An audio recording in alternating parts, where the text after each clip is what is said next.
forma parte de mi vida. La voluntad en varias direcciones. La naturaleza humana es imperfecta. No se dan cuenta de lo que hay que trabajar. Te ayuda a hacer que sientas. Palabras a medianoche, con Jesús Fonseca.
Yo te voy a contar hoy lo que pasó, pero no voy a enderezar el entuerto, va a seguir relatándose siempre mal, porque ya forma parte de la cultura popular. El día que pusieron los pies sobre la mesa Aznar y Bush, estaba yo con él, y no fue ni en el rancho de Bush ni en el despacho Oval, fue en Canadá. Había tenido lugar la reunión del G8, ya se habían terminado todos los trabajos, se había terminado el almuerzo y Aznar y yo entramos en una habitación donde había un tresillo. Yo estaba en esta butaca, Aznar en el sofá a mi izquierda y estábamos los dos solos. Estamos charlando de cuestiones bilaterales, de relaciones España-Canadá. Yo era embajador de España en Canadá. En ese momento entró Bush y entró solo y se sentó junto a Aznar en el sofá y le pidió que colocase los pies sobre la mesa. Aznar lo hizo, Bush lo hizo, Aznar estaba fumando un cigarro y, bueno, Aznar hablaba poco inglés entonces y Bush hablaba poco español, de manera que el diálogo inicial, José María, el cigarro, bueno, sí, bueno, tal. En ese momento asomó el periodista de Associated Press, que es el que tomó la fotografía, que apareció luego en todos los periódicos españoles. Inmediatamente vino Chirac. Y entonces Bush invitó a Chirac a poner los pies sobre la mesa. Y Chirac dice, ça, jamais. Eso nunca. Y las cosas sucedieron tal y como te he contado. ¿Crees que hemos deshecho el malentendido? No. La próxima vez que alguien escriba dirá que pusieron los pies sobre la mesa en el rancho de Bush. No fue en el rancho de Bush, fue en Canadá. Buenas noches. Qué cosas, ¿verdad? Qué cosas. ¿A que les gusta saber estos chascarrillos? ¿A que sí? ¿A que les gusta? Y el presidente de Francia, Jacques Chirac, que no nos lo habían contado, que entra y dice, ça jamais, eso nunca, por favor, la grandeur de la France, embajador, poner los pies encima de la mesa, eso lo vamos a dejar aquí para estos, yo no lo hago. Pues este hombre que está hoy aquí con todos ustedes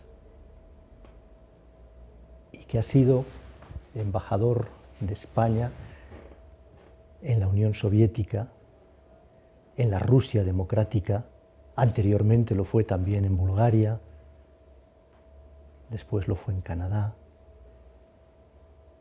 Es uno de esos personajes que son memoria viva de la historia. Y es siempre un gozo hablar con ellos, porque cuentan cosas y cosas y da gusto escucharles. Embajador, hablemos un poco de Rusia, un país que tú conoces bien, porque fuiste embajador durante la época de la Unión Soviética y lo fuiste después, durante la etapa de Yeltsin, conociste a Gorbachov, con el que tuviste una estrecha relación, y también con Yeltsin. Cuéntanos cómo era Gorbachov, cómo fue aquello. Gorbachov fue un personaje absolutamente excepcional, de manera que yo creo que el hombre más importante de la segunda mitad del siglo XX es Gorbachov. Él acabó con la Guerra Fría, él realizó la reunificación de Alemania, él acabó con la doctrina Brezhnev y por tanto con la posibilidad de que el ejército soviético hubiera intervenido en los asuntos internos de cualquiera de los países del Pacto de Varsovia, y él acabó con el Pacto de Varsovia. Solo por eso la humanidad le debe un agradecimiento para siempre. Al final de mi estancia, cuando ya él no era presidente de la Unión Soviética y ya no existía la Unión Soviética, yo era ya embajador acreditado ante la Rusia democrática, yo tuve una entrevista con él. Cuando entré en su despacho, recuerdo que hizo así, era un despacho pequeño de la Fundación Gorbachov, que entonces estaba empezando a funcionar, y hizo un gesto con la mano como abarcando una mesa de abedul que tenía unas flores naturales, había 5 o 6 sillas, estaba una persona de su confianza que tomaba notas y él y yo, abarcando esto como decir, bueno, esto es lo que me queda de mi antiguo imperio. ¿Y cómo era él humanamente? Era un hombre amable, a Madrid vino y fue, bueno, la gorbimanía ya estaba en todo su apogeo, pero cuando viene a Madrid fue una cosa espectacular.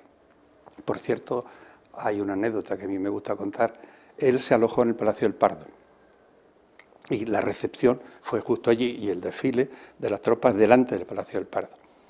Y cuando yo, que estaba allí, vi la bandera soviética con los signos, bandera roja con los signos del poder soviético sobre el balcón donde estuvo el despacho de Franco, pues francamente me parecía esas bromas de la historia que decía Tito Livio que están para confundir a las gentes y para jugar con el destino de los hombres. Bueno, pues así es, fue algo de verdad espectacular, ver la bandera roja sobre el despacho de Franco.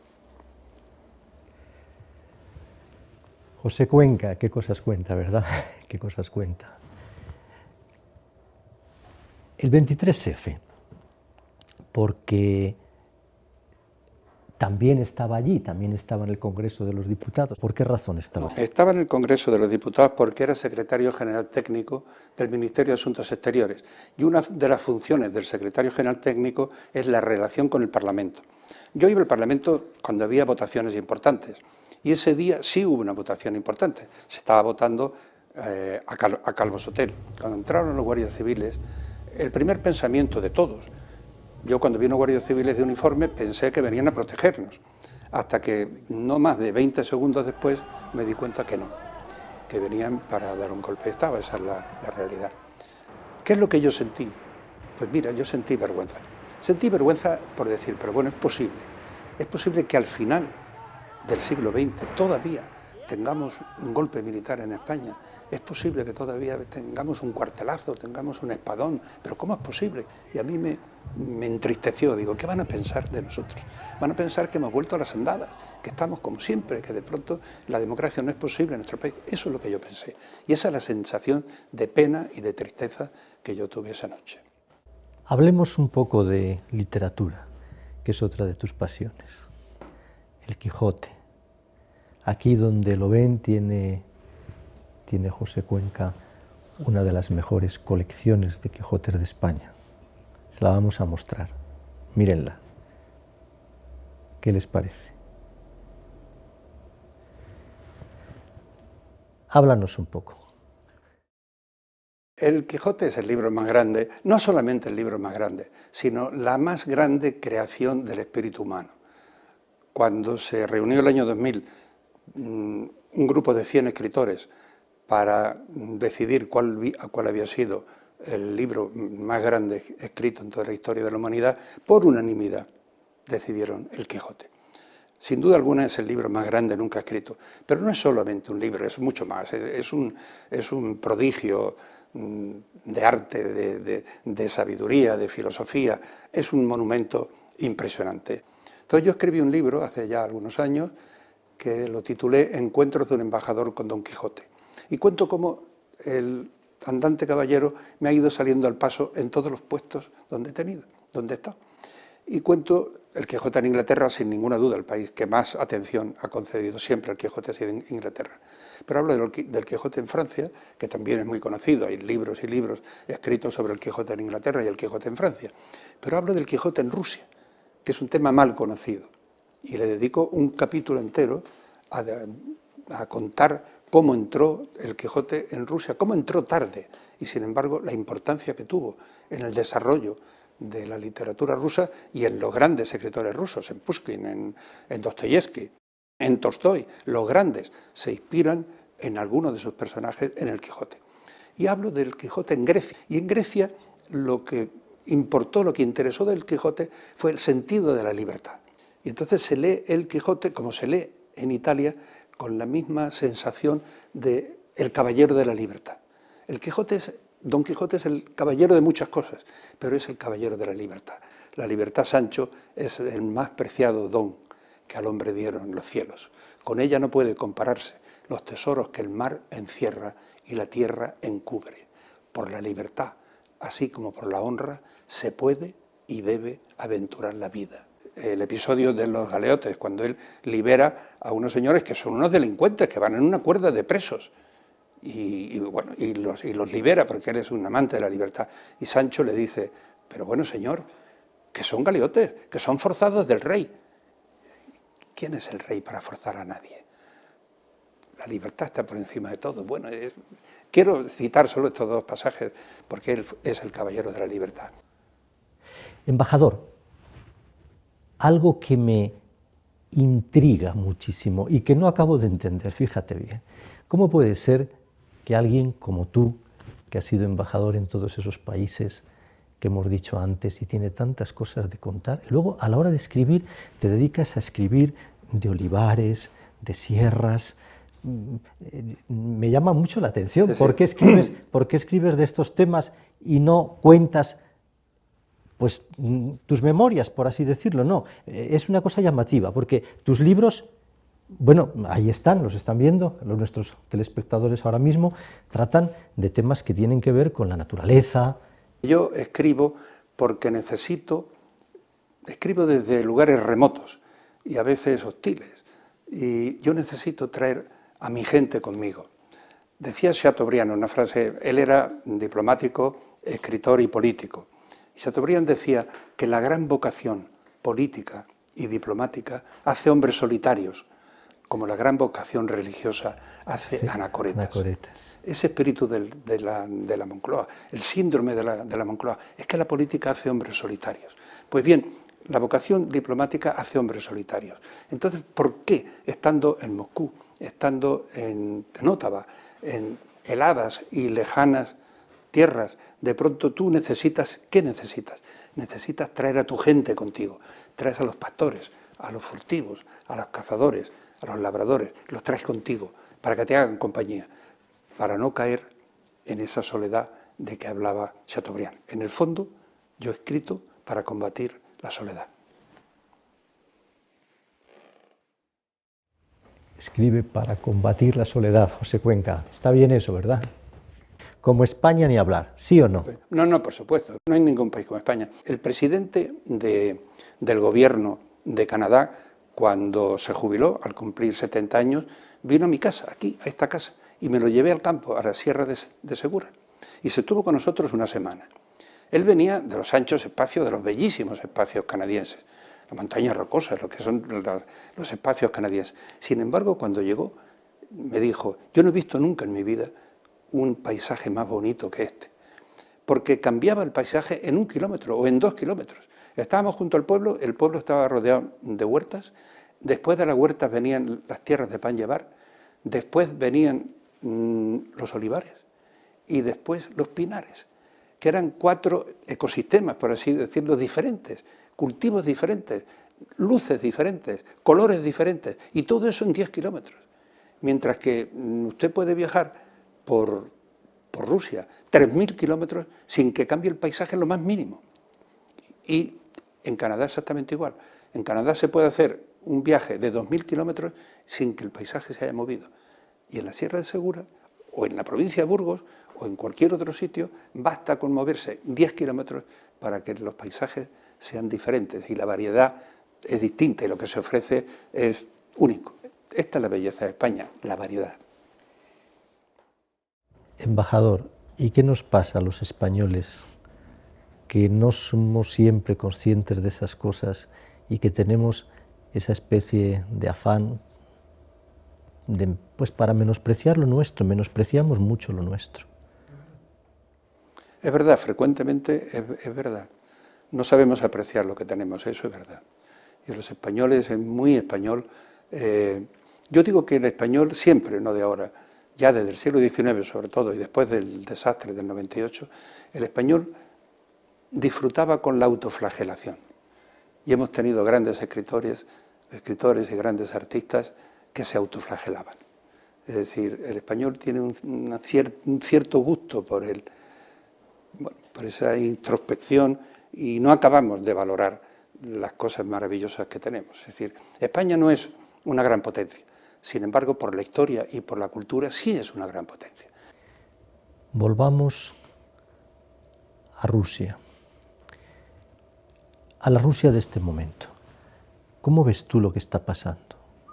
¿Cómo ves tú a Putin, la crisis de Crimea? ¿Hacia dónde va ese país? ¿En qué medida puede afectar al resto de Europa lo que allí está sucediendo y al mundo? El fin de la Guerra Fría supuso una victoria importante para Occidente. Pero no supimos qué hacer con la victoria. Y esto sí que es algo que la historia nos va a echar en cara. Es decir, cuando termina el orden bipolar, el mundo estaba dividido en dos polos, había la estructura internacional era una estructura bipolar. Cuando desaparece la Guerra Fría, desaparece la confrontación y se va hacia una fase de cooperación. El mundo occidental es el ganador, la OTAN sigue y el Pacto de Varsovia ha desaparecido y la Unión Soviética ha desaparecido. Entonces, en ese momento, las grandes potencias debieron crear un nuevo orden internacional más justo, más próspero y más libre. Sin embargo, no lo hicieron. Por eso digo que la historia nos lo va a echar en cara. A mí no me gustaría que después de la Guerra Fría volviésemos a la paz fría. La paz fría quiere decir que otra vez las grandes potencias empiezan a sentir recelos las unas contra las otras. Esto es un mal asunto, esto es malo para todos.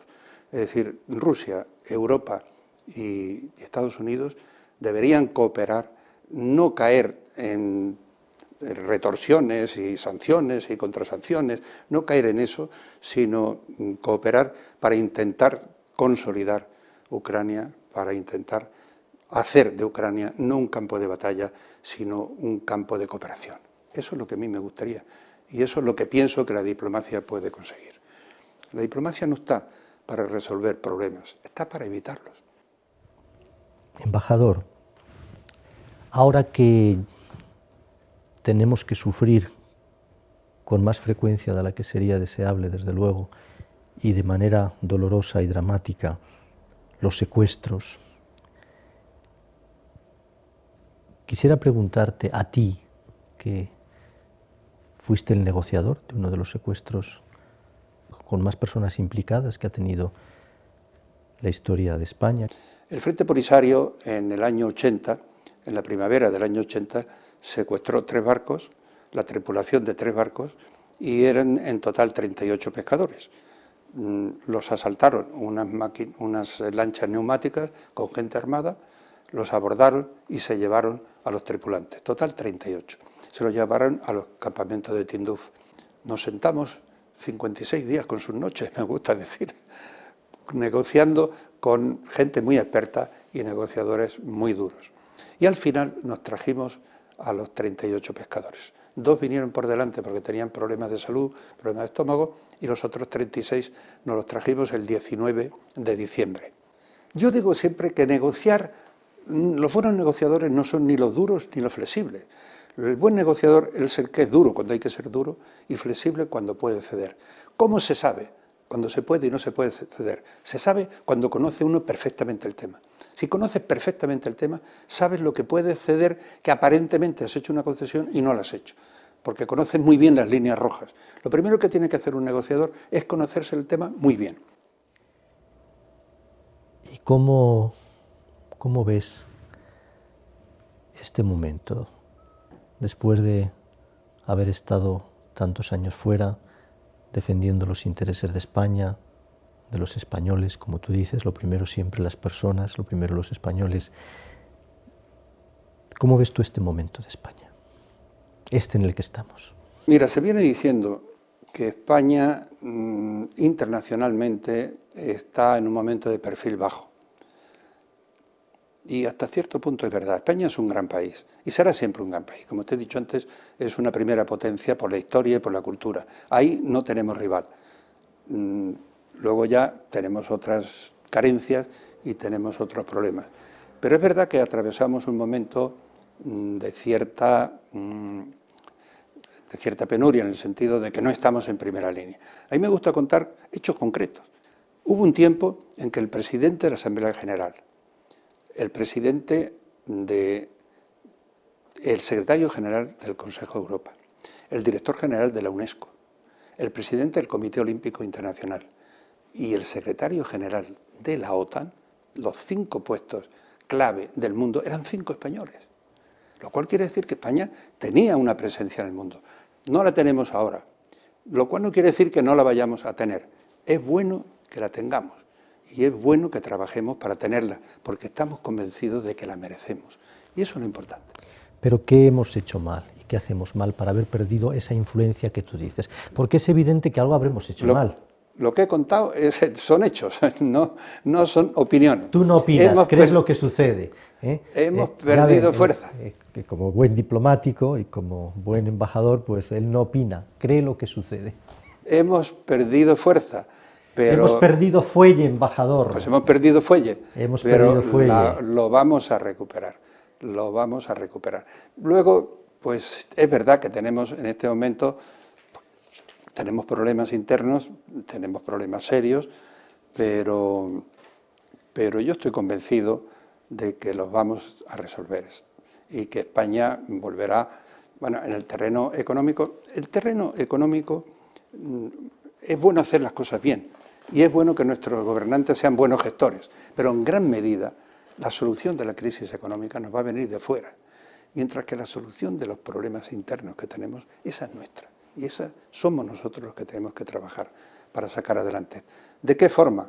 Pues mira, ha muerto el presidente Suárez y todo el mundo ha hablado del espíritu de la concordia.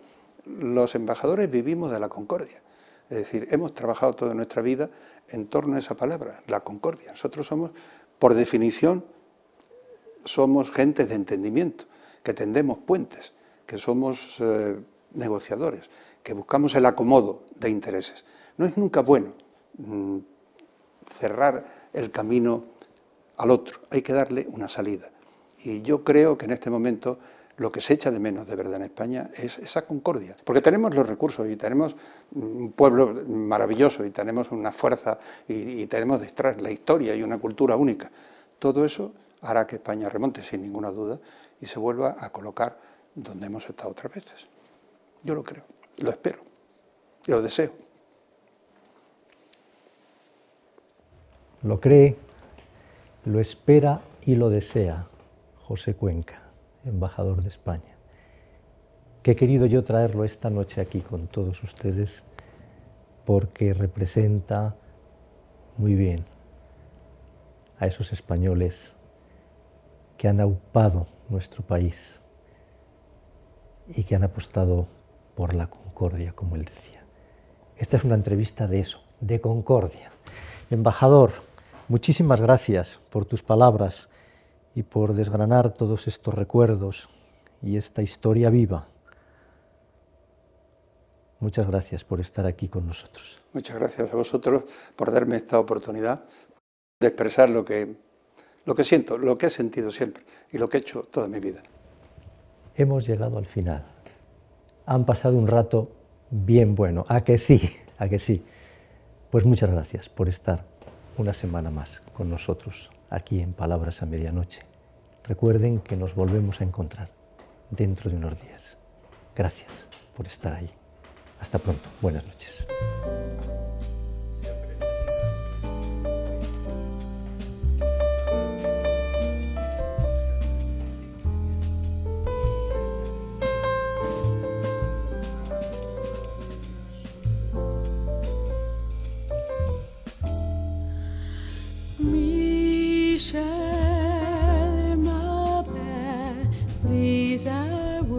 that go together.